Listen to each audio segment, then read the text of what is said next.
सभी को जय मसीह की। आज हम पढ़ने जा रहे हैं उत्पत्ति के 13वां अध्याय। तो शुरू करते हैं।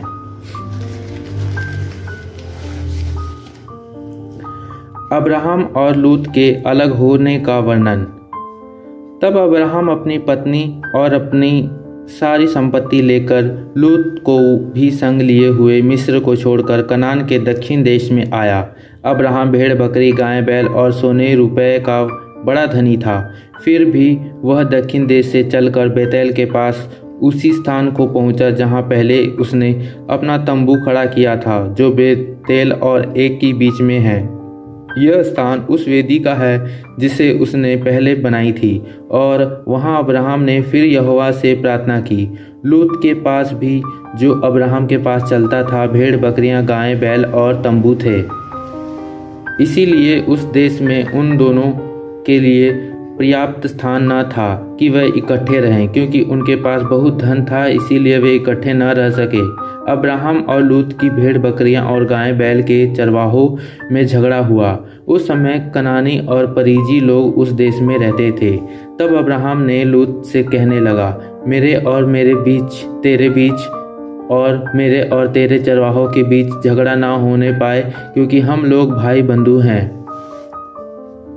क्या सारा देश तेरे सामने नहीं? इसीलिए मुझसे अलग हो जा। यदि तू बाईं ओर जाए तो मैं दाहिनी ओर जाऊंगा, और यदि तू दाहिनी ओर जाए तो मैं बाईं ओर जाऊंगा। तब लूत ने आँख उठाकर यरदन नदी के पास वाली सारी तराई को देखा कि वह सब सींची हुई है। जब तक यहोवा ने सदोम और अमोरा को नष्ट न किया था, तब तक सोअर के मार्ग तक वह तराई यहोवा की वाटिका और मिस्र देश के समान उपजाऊ थी। इसीलिए लूत अपने लिए यरदन की सारी तराई को चुन के पूर्व की ओर चला, और वे एक दूसरे से अलग हो गए। अब्राहम कनान देश में रहा, पर लूत उस तराई के नगरों में रहने लगा और अपना तंबू सदोम के निकट खड़ा किया। सदोम के लोग यहोवा के लेखे में बड़े दुष्ट और पापी थे। अब्राहम और हेब्रोन को जाना।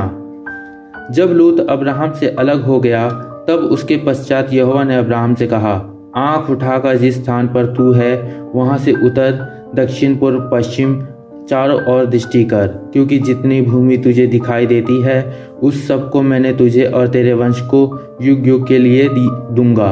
और मैं तेरे वंश को पृथ्वी के धूल के किनकों के समान बहुत करूंगा, यहाँ तक कि जो कोई पृथ्वी की धूल के किनकों को गिन सकेगा, वही तेरा वंश भी गिन सकेगा।